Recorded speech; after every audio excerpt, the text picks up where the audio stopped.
go watch it because it's so good. Oh man. I wish I had. I don't get in the habit of watching The Ready Room every week, but hey everybody, welcome to the Unready Room. The maybe the opposite of The Ready Room, I'm not sure. Something like that. I'm Dan Gunther, with me of course, Brandi Jackola, chiming in with her recommendation of this week's Ready Room, which I have not watched. So Brandi, why? What was revealed in the Ready Room that I really should have seen? Well, it's not so much a reveal as they talked to both Gia and Ethan Hmm. extensively about this episode, and it was just really nice to hear about their process and how they went about mimicking each other's physical stances, how they spoke. Gia apparently had to really work on that eyebrow because she doesn't normally, I mean, she can do an eyebrow, but it's the left eyebrow and he does the right eyebrow, so she had to figure that out. It's just Oh, a lot of fun little things. Plus they play Enterprise Bingo with the cast, which is obviously not like they're on the Enterprise, but stuff for, what you like. Have you sat the captain's chair? Have you stolen anything from the set? Things like that. It's just a fun episode. It's really fun. I I love that. Everybody playing Enterprise Bingo and probably Sam Kirk off in the corner trying to get a game of Enterprise Yahtzee going, and everyone's like, nah. No. Mm-mm. No. So yeah, we are talking about episode 5 of season 1 of Strange New Worlds, Spock Amok, which wonderful title, of course, great fun. And episode 5, which means we're halfway through season 1, which is insane to me. No, I want it to go on forever. Right? Oh man. It's wild we're this far in. Like it doesn't feel like it. It feels like it just started. Mhm. But yeah, we get kind of a lighter episode this week, definitely. A nice kind of breather after the heavy episode last week with the Gorn encounter and all of that. It's an aftermath episode. It's, the Enterprise is at Starbase One getting repaired, and we've got some shore leave going on. We've got potential hijinks with certain members of the crew, and definite hijinks with other members of the crew that we'll get to as well. I think those Mm, definitely elevate to the level of hijinks at one point. So absolutely. yeah, absolutely. Yeah, so much going on with this episode. So I hardly know where to start, because for an episode where the Enterprise stays still for the whole episode and doesn't leave its home port, there's a lot going on. And Yeah. like I said, it's hard to know where to begin. There's literally 1, 2, 3, like 4 different storylines going on Mm-hmm. in this episode, and yet it doesn't seem overwhelming. Not at all. Yeah. So, yeah. And the I cool thing about it too is like there's a lot of humor in the episode, but Bruce and I kind of came to this conclusion when we were talking on Positively Trek. None of it is like forced stuff. All of the humor, I mean, we'll get to some of the stuff, but all of the humor comes from the characters. There's no Mhm. like tribble infestation that and then hilarity ensues, which that's fine too. Like that, I'm not ragging on that, but I love that all of the humor in this comes from just who these people are and how they react to one another and how they interact with each other. I love that. Agreed, agreed, and I'm just gonna lay my cards on the table right now. To me, this is the best live action comedy episode of Star Trek ever. Yeah, I mean, it may be recency bias in my case, but I can't think of any that I enjoyed as much as this. This was so much fun. So So much fun. So much fun. yeah. So let's let's start with the obvious story that a lot of people are talking about, which is the Vulcan ritual of Freaky Friday. I'm getting as much mileage out of that joke as I can, folks. Yes, as You'll hear it well again if you you listen to should. Positively Track. No, it's I love it. I love it because I had forgotten what it was called when we were recording Boldly Go, and I'm the Vulcan ritual of whatever. But yes, we all mentioned Freaky Friday at some point, so. Of course, yeah. So yeah, we've got this situation between Spock and T'Pring where a lot of what we saw kind of play out in the first episode is coming true here again, where they finally have some time together and he's promising, oh, I'll spare the time to have dinner with you tonight. And then these negotiations uh, begin unexpectedly, and Spock has to attend to that, which leads to tension, of course. And the advice that he gets from Christine Chapel, which is to, see things from her perspective and try and meet in the middle as far as point of view goes and that kind of thing, he takes very literally. And it doesn't quite go as planned, as the effects of this deep mind meld they're going to have, they don't wear off, and their katras are effectively in each other's bodies.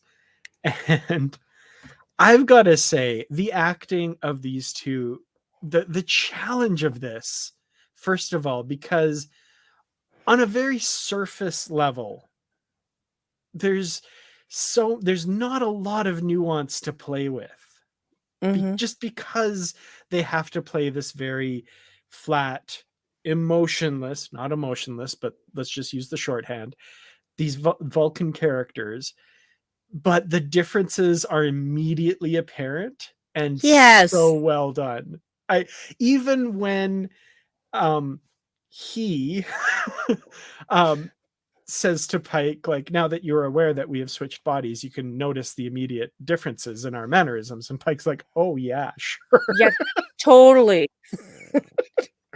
I was cracking up at that, but she's right. He is right. Like, they absolutely have these tiny mannerisms that absolutely come Yes. through. I love it.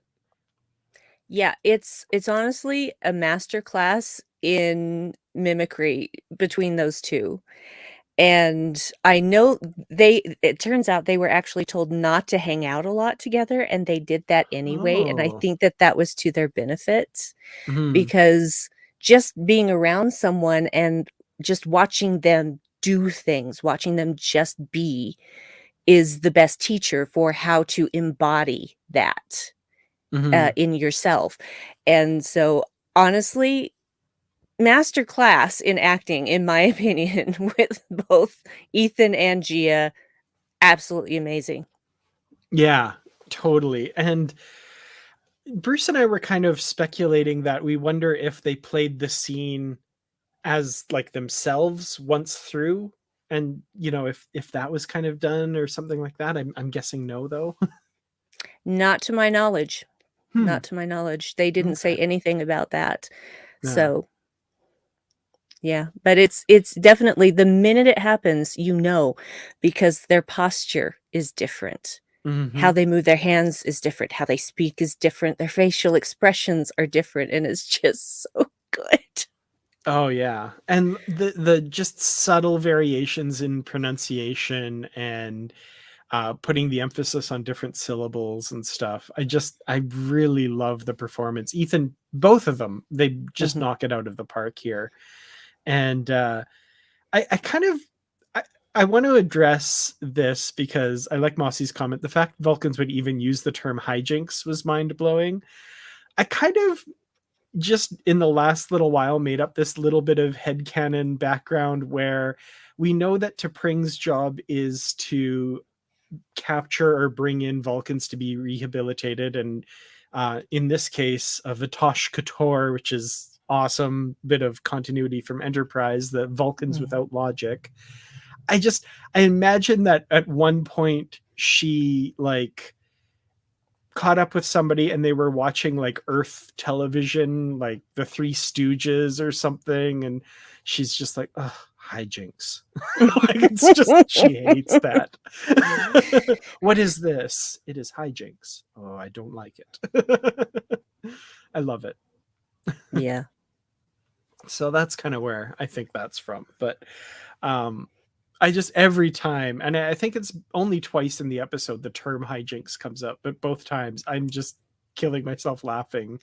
There's Yes. something really hilarious about her delivery that, we are dangerously close to hijinks. Yes. And it's just the whole conversation that they're having while Pike's ringing the doorbell Mm-hmm. over and over again. And Spock's trying to get her to answer the door as him. And she's like, no, maybe they'll just go away. They'll go away faster if you just go answer the door. I know how doors work. Yes.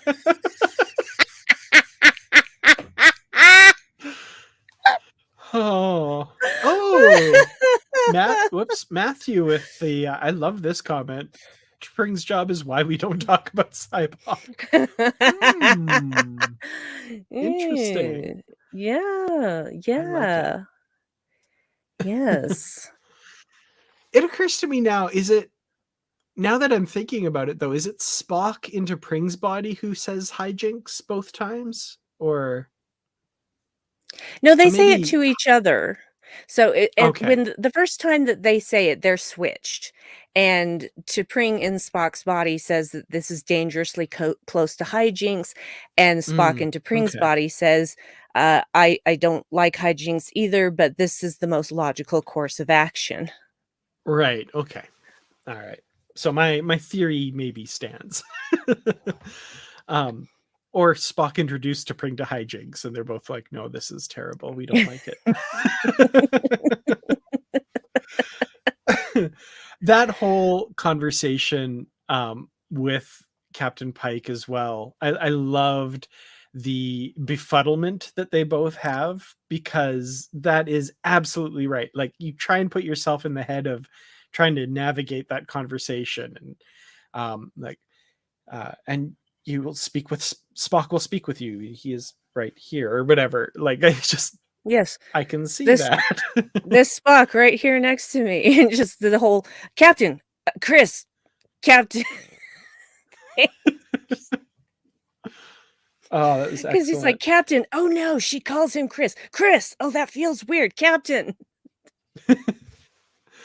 The thing I liked about it too, though, is it didn't continue down that path for very long. Like, they didn't do the sitcom thing where it's like, Yes. no one must ever find out about this and we have to keep it secret. They're like, should we tell him? That seems logical. And I'm like, okay, thank you. Like, I didn't want a whole episode of them trying to be the other person and keeping it a secret and doing that whole sitcom trope. I love that it's like, of course it's logical that you would let them know that, okay, something's gone wrong here. We need to fix this. So.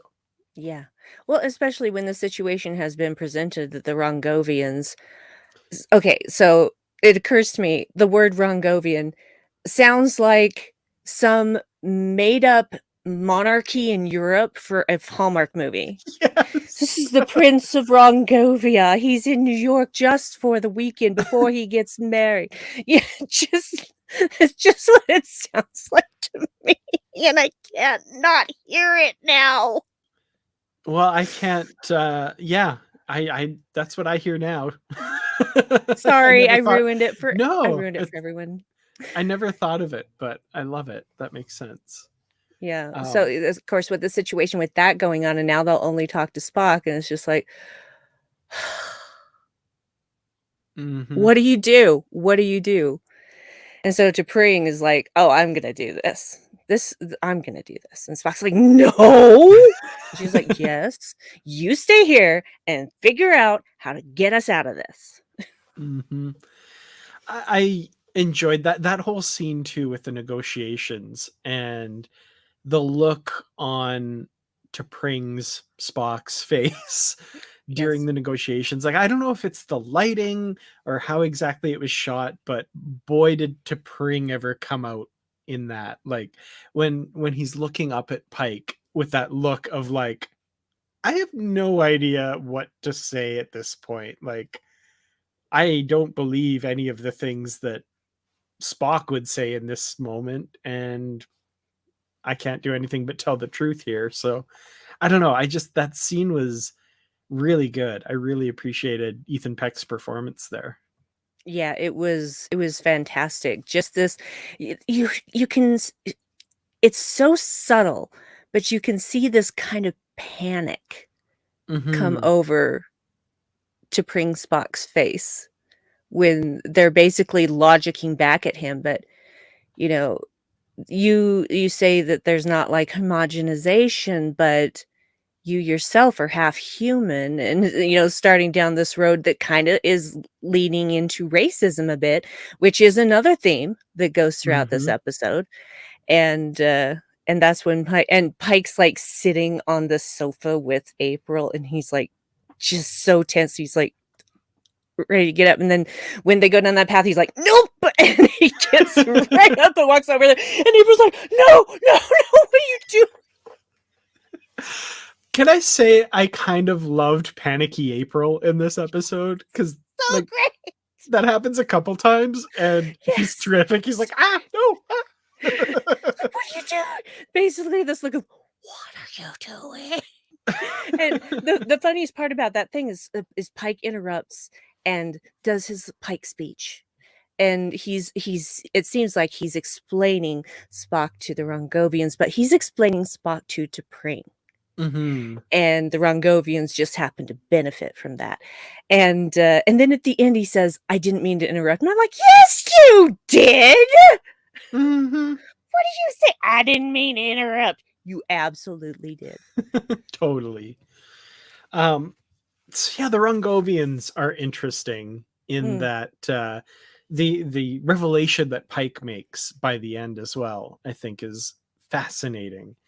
That they were argumentative with the Tellarites and engaging in logic with T'Pring Spock, and they were pleasant with Pike and all of this stuff, and the idea that they want someone to see things from their perspective, which obviously meta um theme for the episode, right? yes. uh Very much kind of on the nose there, but appreciating that as well. I love that revelation. And again, the panicky April when Pike's like, I don't know if you should join the Federation. Yeah. You You stand to totally lose shouldn't. quite a bit, you Yeah, know? why would you wanna take on our enemies? Why would you you're making an alliance that's definitely gonna cause you problems with other people.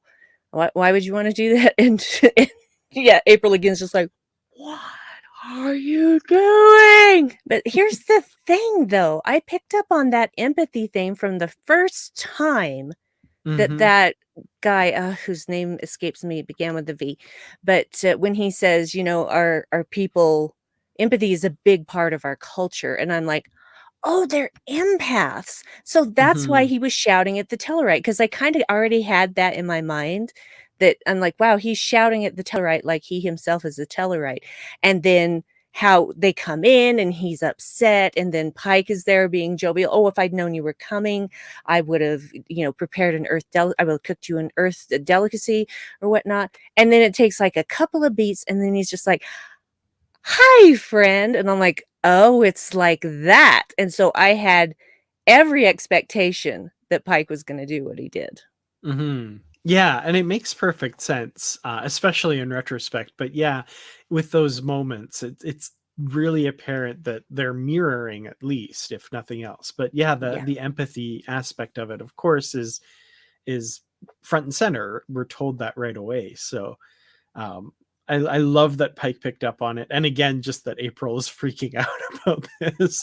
Like, I don't know. It's got to be something a little satisfying about making your boss squirm. Oh, yeah. Oh, yeah. Oh, yeah. I just I didn't think that I would enjoy that aspect of the story, but there isn't a single aspect of the story that I did not enjoy. Mhm. Not a single one. I enjoyed every second of this episode, and that includes the stuff that was going on in these negotiations. Yeah. So, it was just, it was well paced, it was extremely well written, Mhm. and, like I've already said, I think it's the best comedic episode in live action Star Trek ever. So yeah. Absolutely. I love David's observation here too, and I need to go back and rewatch it because I'm Yeah. remembering that, but I want to see like how apparent that is. That's awesome. Oh, it He's totally is. grumpy from being escorted by La'an. That's Yes. oh great. Yes. I've also seen people commenting, of course, about Pike's attire in this episode, the kind of green wraparound there, kind of rocking that. I think it suited him. I think that works. It works for me. Of course, Yeah. anything that Pike's in or not in works for me. I saw a poll on Twitter about who wore it better. Was it Kirk, Archer, or Pike? And I think I have to agree with the consensus that as far as when I saw it, the polling was Archer number one, Pike number two here, and Kirk third in that. I'm sorry, Archer doesn't come first in a lot of polls, but he rocks that green wraparound. I think he looks the best, even though that's the mirror evil Archer. Scott Bakula looks pretty good in that green wraparound. Mhm. Mhm. Yes. I don't like to pick favorites, so I didn't Mm, vote, but yeah. fair enough. Yeah. Wellington casting their vote here, so presented without comment. Yes, I can think of some other things that would look good on my bedroom floor. Anyway, Anyway, sorry. Anyway, yeah, no, I didn't say that. no, of course not. Mm-mm. Speaking of things that looked great, though, I have to say the visuals in this episode making fantastic use of that AR wall that they have. Glorious. That view of the Enterprise and the Rongovian ship outside the window during the negotiations, and then of course the unfurling of the solar sails and the hoisting of the Federation pennant. Just I beautiful. That was that made absolutely me gorgeous. that made me emotional. So, I believe it. it's just like but also because it was such a beautiful ship, but it was Mhm. really the flag going up that I'm just like, I predict it's yet another moment of Eagle Moss people going, okay, all right, yep. okay, yeah.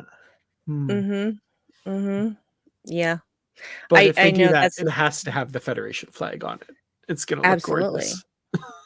It's gonna be magnificent. Whatever they do, honestly, the detail that they put into their ships is really glorious. I mean, you can see that they look good, but when you actually get to see one up close and really look at the details, it's glorious. That's Mhm. all the word I think of. So, just Absolutely. beautiful. Okay, so let's we'll stick with Spock and T'Pring for a little bit because I do want to talk about this fugitive that they have to apprehend. So we've got T'Pring in Spock's body doing these negotiations or trying her best. Um, Meanwhile, we've got Spock in T'Pring's body being contacted by T'Pring's coworker that this Vulcan without logic, as they're known, is contacted them, but will only speak to T'Pring. So Spock has to go and drags Christine Chapel along with him, which I thought was a fun choice because that made for a really interesting scene with this guy. That was, I mean, that's the only way that conversation could have gone, Mm, but it was so good. And you know, T'Pring brings something different to the negotiations that, Spock wouldn't have brought. And Spock brings to this situation something that T'Pring wouldn't have brought, which is a nasty right hook, I think. As much as we find out at the end, T'Pring actually approves of that choice and mm. probably would have if she could have done that. But Spock is pushed to the point where he just decks this guy. And I'm not a big advocate of violence, but boy, did that guy have it coming. He was a racist pig. Hmm. So, yeah, Absolutely. he definitely had it coming. And I was like, "Oh, please, just knock this guy's teeth out, please, please, please." And then he just pow, and I'm like, "Yes!" And when he admits it to her later and says, I feel I should tell you that I did strike Barjan Tor, is that his name? I can't remember. Mhm. And, she says, "Having met him, that's logical." Yes. I did love that. That was the best response to that. So, yeah, all in all, it worked out well. Um, Christine Chapel.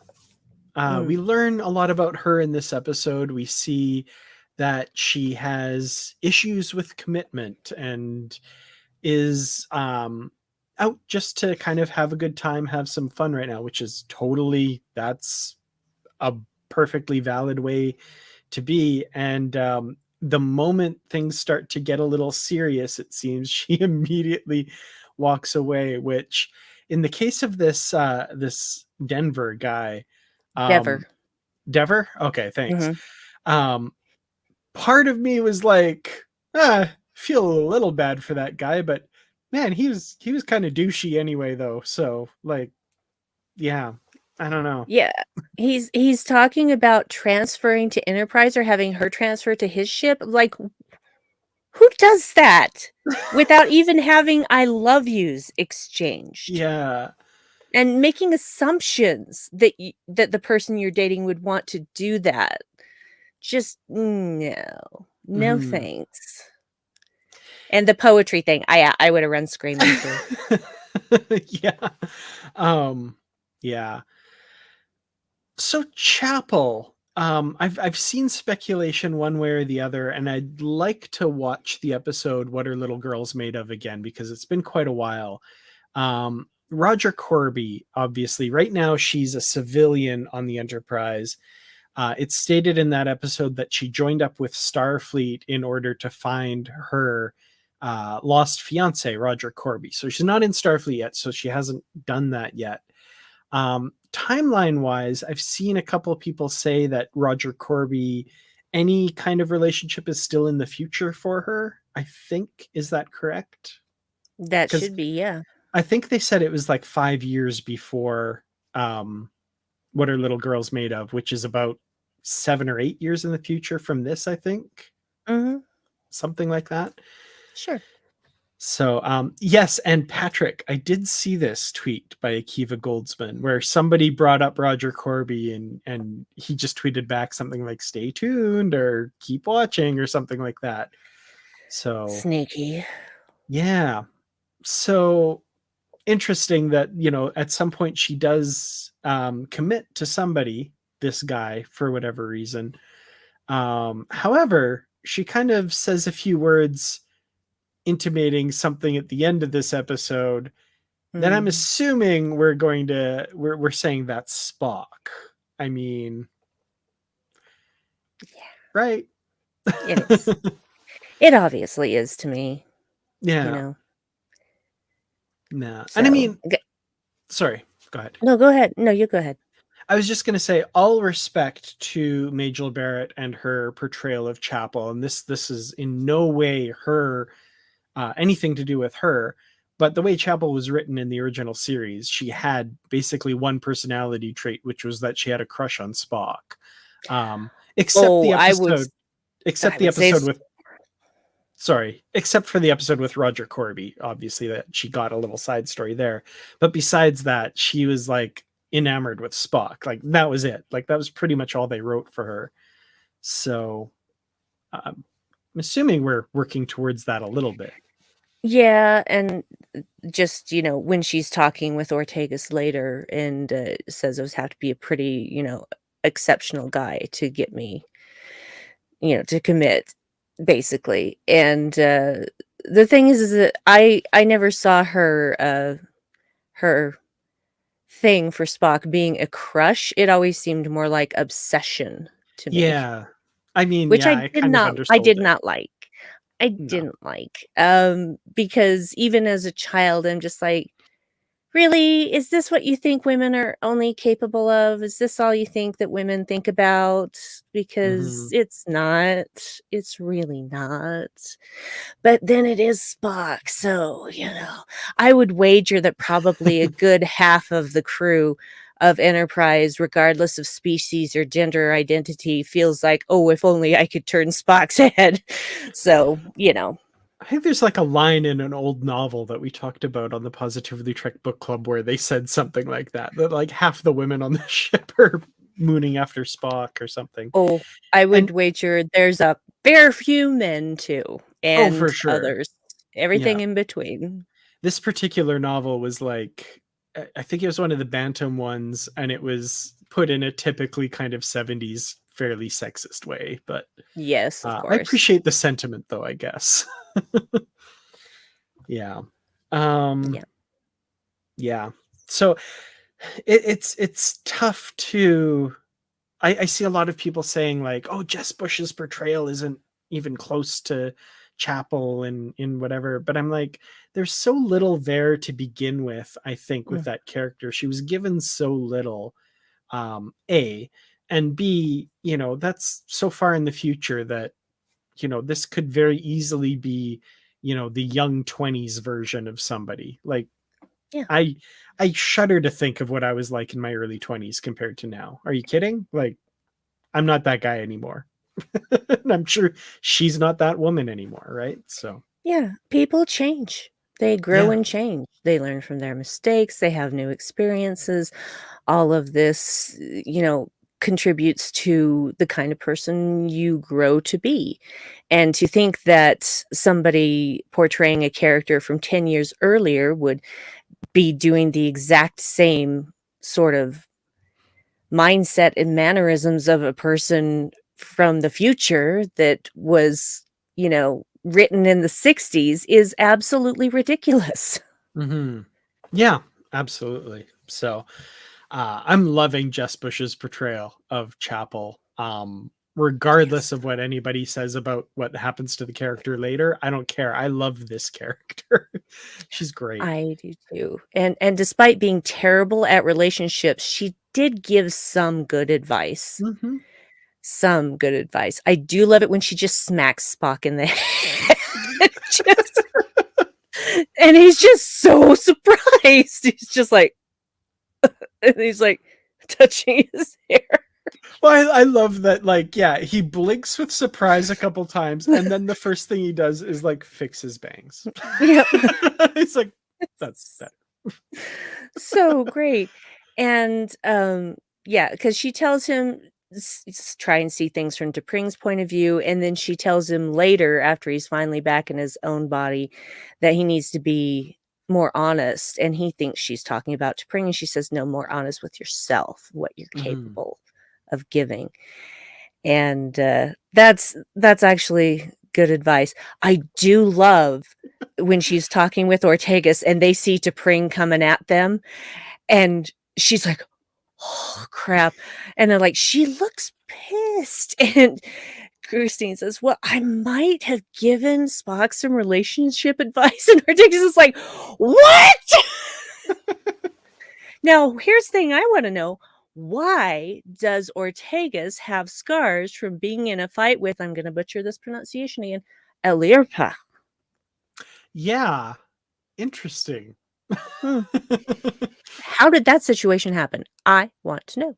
I hope we learn because that's interesting. Ortega's, I have to say, still, I think, even though we haven't gotten the big focus on her yet, I'm hoping is coming soon.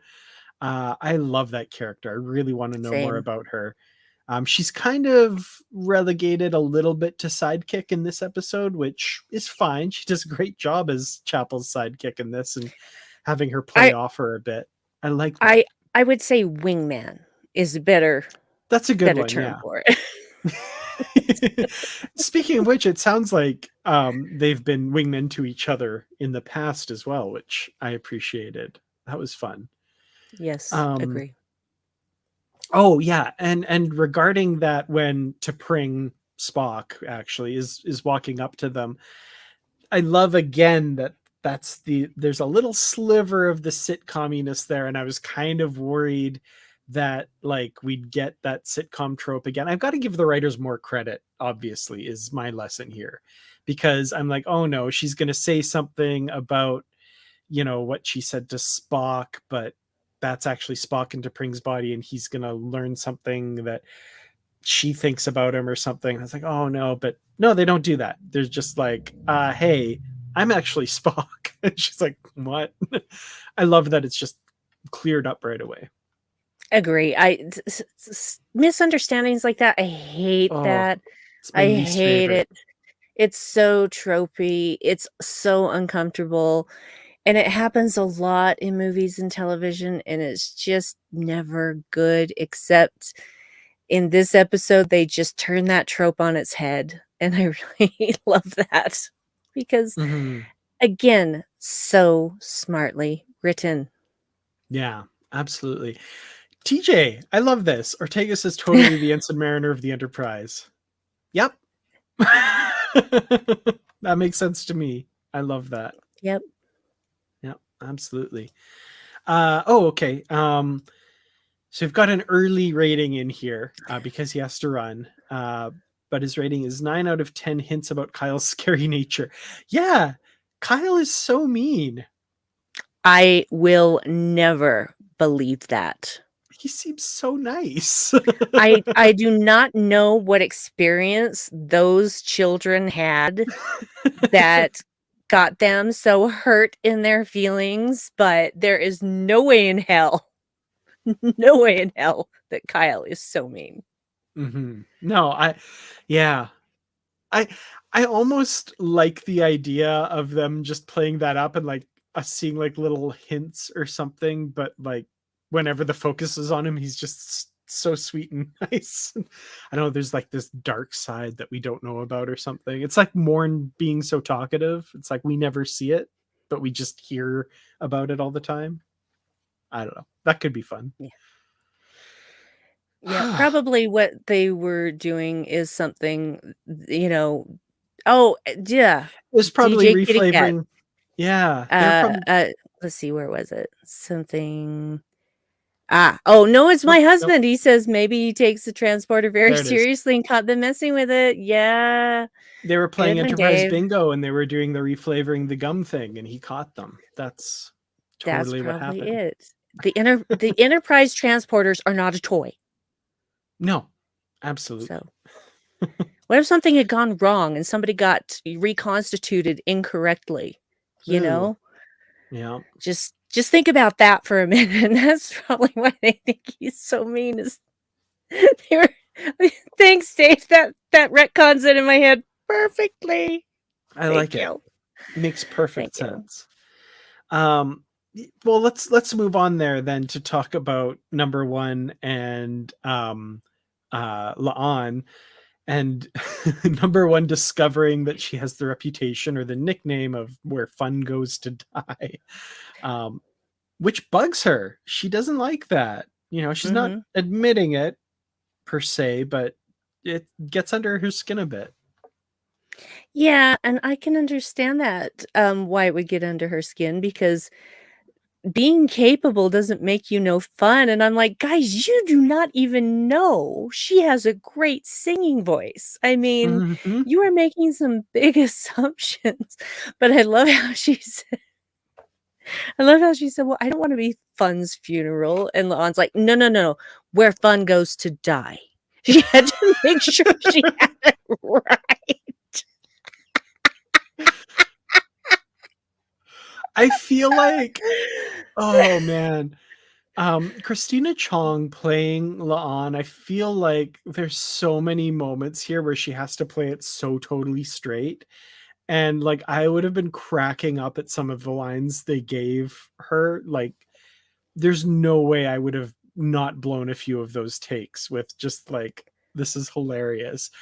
Like intentionally hilarious from the scriptwriter's point of view, unintentionally hilarious from La'an's point of view. Like she is hilarious in this episode. Like that is a perfect example where she's like, no, no.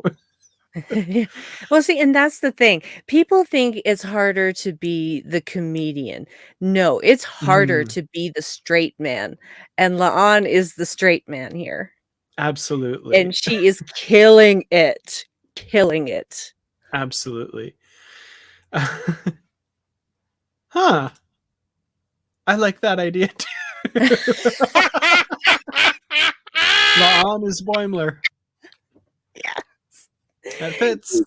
Considering how I love Boimler, that is just perfect for me. That is terrific. Yeah, so they discover the existence of Enterprise Bingo when they catch these two ensigns trying to do an unauthorized spacewalk to sign the Scorch. And I was like, did I hear that right? Was that sign the Scorch? What is? And then, oh, okay. So yeah, there's this game where it's basically it's kind of a scavenger hunt, basically, where you have to complete a bunch of tasks. um, did everyone else pause on it to read all of the items on the list too? Because they're great. I've meant to, but I haven't done that yet because I was just like, I forget because I'm so Mm, involved in the episode, and I'm like, "Oh, shoot, I missed the list again." Well, I'm just gonna watch the rest of the episode. yeah, I'll I come think back to it. Aaron Harvey did post a screen cap as well that Of had course the. he did. Mhm. He um, loves this episode. there's one that's a gravity boot challenge. I'm like, kind of want to see that. um, I, Hmm. I think it was I can't might have been Keith DeCandido in his review pointed out it's gravity boot challenge, implying only one. So I'm really curious about what that's about. Well, now I am too. Oh, I was gonna ask about this, Joaquin. Thank you. Because I didn't. That's one thing I didn't do was pause on the Scorch signings, and I was wondering if there were any kind of interesting Easter eggs in there. So that's cool. I'm curious if there were any that you noticed that were kind of interesting. But yeah, that Yeah. was neat. Tell us. Yes, indeed. So I loved that, by the way, this tradition of like the earliest hull plate of the Enterprise that still has this scorch on it, and the challenges to go sign it. And there's something about the idea of like future ensigns who go through this, going out there and seeing the first officer's signature and the security chief and kind of going, crap, they know. Well, it's fun. I mean, they start doing it because Una doesn't get why anyone would want to do this, and La'an is the one that has to kind of explain, and, it's a camaraderie thing. It's sort of, Mm, a rite of passage almost to, get in trouble with your friends or your crewmates. So, yeah, it's adorable watching Una be educated on that matter. yeah. Love the phaser showdown in the corridor when La'an Oh, just gets from the shoulder, she goes, "Ow, that really stings." oh man. Um, the fact that they're doing it in the corridor is a little worrisome for me, but okay, sure. It's very basically abandoned, everybody's on shore leave, who cares? It's on stun. Yeah, that's true. And it is the security chief's there, so it's fine, I Yeah, guess. yeah, she knows what to Um, do. and Joaquin says there's an L Ball signature, so Lucille Ball. That's pretty cool. That's neat. Oh, I love that. That's That neat. makes me so happy. Very, very cool. Just seeing if anybody else. Yeah. I'd love to know that too. I've seen people speculating online, in the future, like who of our crew have gone and signed that at some point. That's a neat idea. I'd love to think that it's still there somehow. But Yeah, and Sam's done it, of course. oh yeah. It's Sam Kirk. Sam Kirk. Yahtzee. Again, I don't get the Yahtzee thing. I mean, most people say bingo. See, he's trying to deflect suspicion about Enterprise Bingo. That's why he says Yahtzee. Oh, see, now you're thinking. Now you're thinking. Yeah. Oh man. Oh, okay. I like that. Yeah. I thought for a second you were saying that was there. I was like, oh, but that's awesome. Oh, I Yes. wonder if Admiral Vance is named for Vivian. Huh. That would be cool. There's a question to ask at a convention sometime. I'm gonna, if I ever get the chance, I'm never going to get that chance. Let's be honest. By the time that they're all able to come to any convention that they want, I'm going to be 70. So, yeah, no. No. I'm loving the discussion, by the way, in the comments about whether that was a good idea or not for them to be shooting each other in the corridor.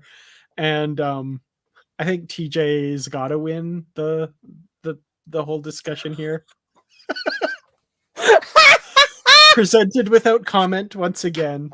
Thank you, TJ. I love it. Oh, okay. What are we missing? Are we missing any of the major plot lines? I think we've covered on a basic level at least everything. Well, we didn't talk about the cold open with Spock's dream. You're right. I did want to come back to that too. Spock's dream of the Kunat Kalifi challenge.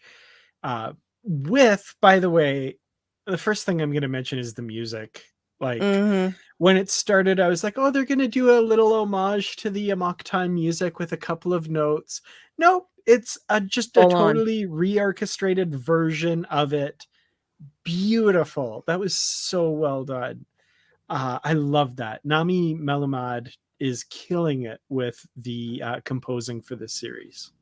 Absolutely agree. It's, and see, this is a thing going on with Spock throughout this episode, is fear of rejection for who he is. Mm-hmm. And that's the thing, he doesn't fear that from Starfleet, he fears that from his own people because of the way he was treated growing up, because he was half human. Vulcans can be really racist when they wanna be, but we've Mm-hmm. known this for some time. And so it's, honestly, I think that fight scene was really well done because it never occurred to me to think about, oh, who's standing in for Ethan in those Mm-hmm. close-up shots. Didn't even occur to me. Whoever they got, he was perfect. He Yeah. was perfect. So it was just so well done. And I'm just like, oh, double the Spock, double the fun for Brandi. Definitely. I did also love the symbolism of the Vulcan Spock slicing the human Spock in exactly the same way that he will do to his human friend years down the road. Maybe a little on Mhm. the nose, but I still really appreciated that symbolism. The Vulcan part of him trying to kill the human part of him, and then years later the Mr. Spock trying to kill his human best friend. Oh, Yeah. it was brutal. Also, they did a very good job, and it's such a subtle thing because you're not really thinking about it, but human Spock's blood was red. Mm-hmm. Yeah, absolutely. The other thing was the sound the gong made, Yeah. where they could have just made it like a typical gong noise. The original series one was that really weird, like brrr noise or whatever. I can't even do it. But it was like it had that element to it, but sounded a little more realistic as well. I don't know what exactly the foley or the sound mixing was for that, but it was perfect. They did a great job with that. Yeah, and unfortunately, there's one thing about this dream that definitely comes true, and that is T'Pring rejecting him. So Hmm. I saw somebody comment online, and I wish I had it in front of me to credit them, but they said that, like, years later when a mock time comes around, that is literally Spock's nightmare. And I'm mhm. like, oh wow, that's crazy. That's not good. Yeah. Yeah, and I'm just like, "Oh, buddy. Oh, buddy. You deserve Hmm. better." Yeah.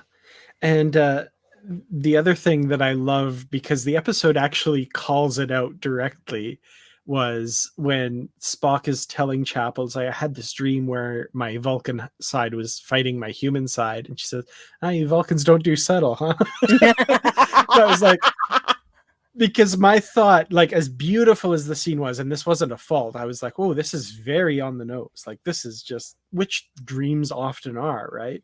But I love Mhm. that a character calls that out. It's like, boy, that ain't subtle. Yep. So I appreciated that. I thought that was funny. Yep, me too. Me too. Yeah. But Uh, I felt so bad for Spock because I'm just like, "You are trying so hard to, make this relationship work." And the thing is, because T'Pring says to him, "I too have important work, and I have set aside this time," and stuff like that, and I'm like, "Girl, you brought a minion to do your job. Don't go acting like you made some great sacrifice making time. You brought somebody else with you to do your job." mhm. One thing I appreciated about the Spock to Pring relationship in this episode, I have to say, is my expectation going into this was, oh boy, this will be another step on the road to where we see them in Amok Time. They're going to get further apart. But the road there is longer and more complicated than that. And I Mhm. love that they actually have a coming together at the end of this episode, and their relationship is mended somewhat here. I love that it's going to be a long and winding road until Yeah. what happens later. Yeah. And it's like I just felt so bad every time that T'Pring was throwing shade, and I'm just like, "Oh, honey, Hmm. you're gonna be okay." But, oh, honey, it's so hurtful. And like after she storms out, and, as much as a Vulcan can storm out of his quarters when he comes back late because the negotiations commenced without him being able to do anything about it, and just that after she leaves, he Yeah. doesn't there's no breath to it, but it's really just a very much a Vulcan version of Hmm. Oh, Wellington, thank you so much, by the way. Erica mentioned non-invasive surgery. Is that the precursor to just wave a light over it, TNG plus medicine? I like that. Yeah. Mhm. I want to hear somebody in live action say, just wave a light over it. I want to hear that. That's one of my favorite lower deck isms, I guess. Mhm. Um, so a couple other things we haven't mentioned, I have seen brought up in the comments, is Chapel's possible bisexuality we get revealed, where there was a possible date or relationship with a woman in her past. I love that. I hope that's what they're saying there, especially with it being Pride Month now. I'm just like, that's Mhm. pretty cool. I hope that's the case. I think that's awesome. Yeah, it's ambiguous at best because Chapel does say that was that was a misunderstanding and it was one Hmm. time. So, it kinda, like, takes the shine off of it a little bit, so it leaves it in an ambiguous way of, was it how is it a misunderstanding? Hmm. Did you think that it was a male? I just don't know. So Yeah. if they had just left it at that and she didn't say, one of those 2 things, it would have been fine. Yeah. Fair enough. Yeah. This is another one where I had to watch it really late in the week and I haven't gone back to rewatch it again. So I'd really like to rewatch it and really pick up some of those subtle bits, I guess. So yeah, I don't know. I guess to be continued, hopefully, maybe. Yeah, maybe. And then the other thing I've seen mentioned a couple times is Mbenga rocking that hat, the fly fishing hat. Right? His hat was awesome, and no, Yeah, don't let anybody shame you, man. Don't let anybody exactly. shame you.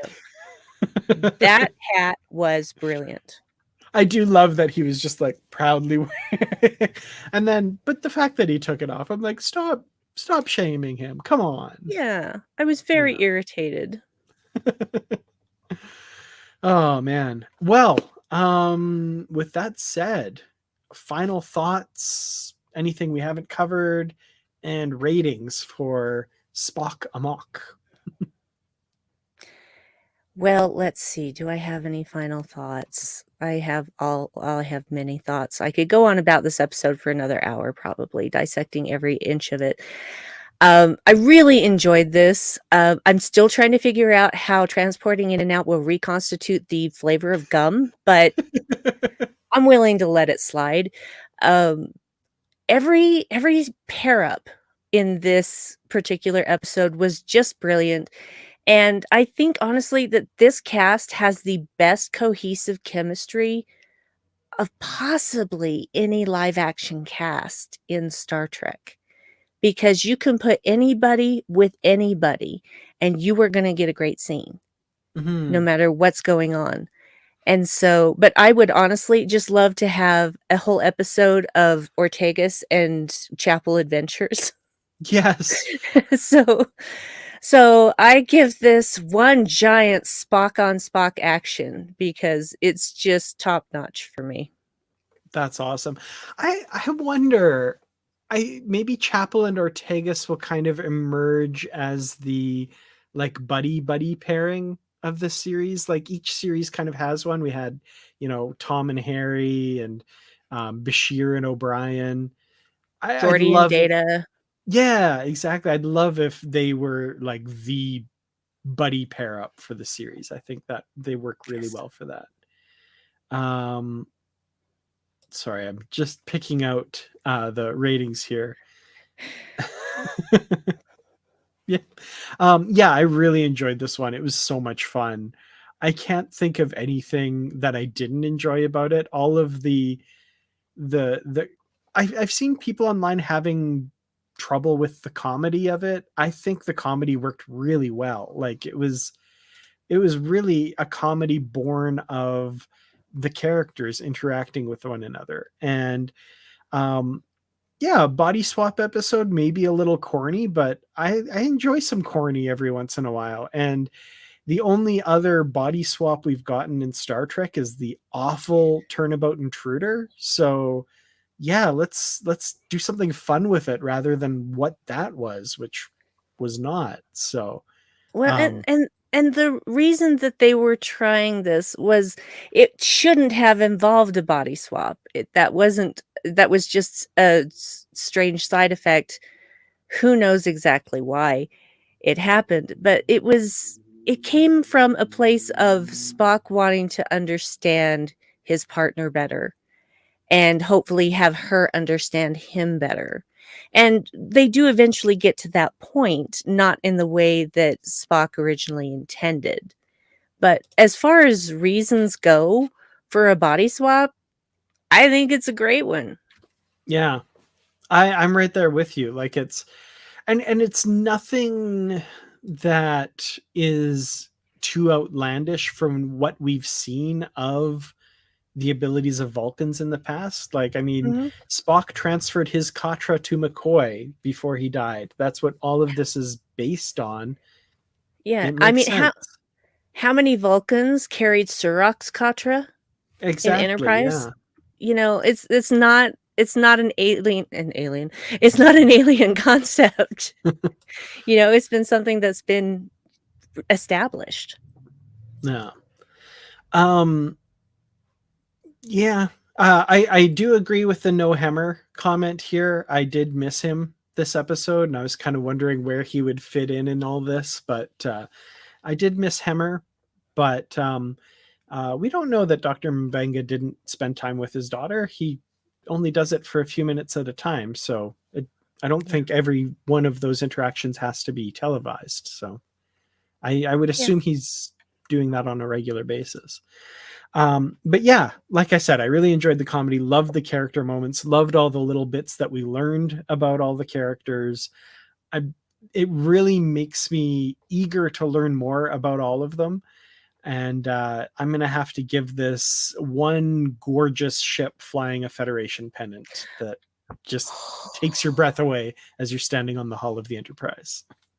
I love a good solar sail. They're so Mm-hmm. pretty. Very beautiful. Oh, okay. There's one more there. Patrick. Excellent. Man, Spock is dreaming music for his battle with himself. Yeah, Can't say he has no imagination. absolutely. Speaking of music, the original Star Trek theme exists in universe in some fashion now, because the pad, when they checked off one of the things, played a little like MIDI snippet version of it. So I think that's the first time we've heard that music in universe. I love it. I I love love it it. too. I love it. So great. Well, that's it, I think, for this episode, unless we have anything to add. But next week, we will be talking about another episode whose title I can't remember at the moment. It's anyway, it's a long title. It's an interesting title. I can't remember, but it looks interesting. Yeah, I can't remember either. I have seen it, and I can't remember it. So I'm no help there. Lift Us Where Suffering Cannot Reach is the There it title of is. next week's episode. There So, it is. Yeah. yeah. It's not a comedy. Not with that title, I can tell you that much. So, Brandi, until we discuss that episode with you next week, where can we find you online? The usual place, Brandywine12 on Twitter. That's where I'll be posting about new episodes of whatever it is I'm doing at the time. And there will be a new Boldly Go coming out tomorrow, because I'm just finishing up that edit after this, in fact. And, talking about hijinks and body swaps and whatnot. And, yeah, I do other stuff, but I don't want to drone on and on about it. So just go follow me or look at Brandywine12 and you'll know what I'm doing at that time. Absolutely. Well, I'm also on Twitter at Kertrats. That's Kertrats. And of course, in the Positively Trek podcast with Bruce Gibson, our episode about Spock Amok will come out on Tuesday. Be sure to check that out. And Matthew, who lives in the same city I do, Grand Prairie, Alberta, northern Alberta city. We have a Grand Con next month, which is our first stab at a kind of science fiction comic convention thing. And yeah, they just announced, I think Lou Ferrigno was going to come for the longest time, and he goes to a million of these. But we just got announced that George Takei is coming to our convention, which blows my mind. And I think like he must not have seen quite where we are on the map, because somehow he got conned into coming here. But yay. It's pretty excited about that. So if you live in and around Grand Prairie, and I know one of you out there do, the gentleman, of course, making this comment, yeah, go get tickets for that. It looks amazing. So should be fun. And my Yay! wife will be there with a table selling her artwork, and that's where I will be helping her out doing that. So That's so cool. I love that. absolutely. But yeah, so until next week, thank you all for watching. Live long and prosper, and we'll see you next week for an episode that is not nearly as comedic as this one, I'm sure. Not comedic at all, honestly. Probably not. Yeah, no, I don't think so.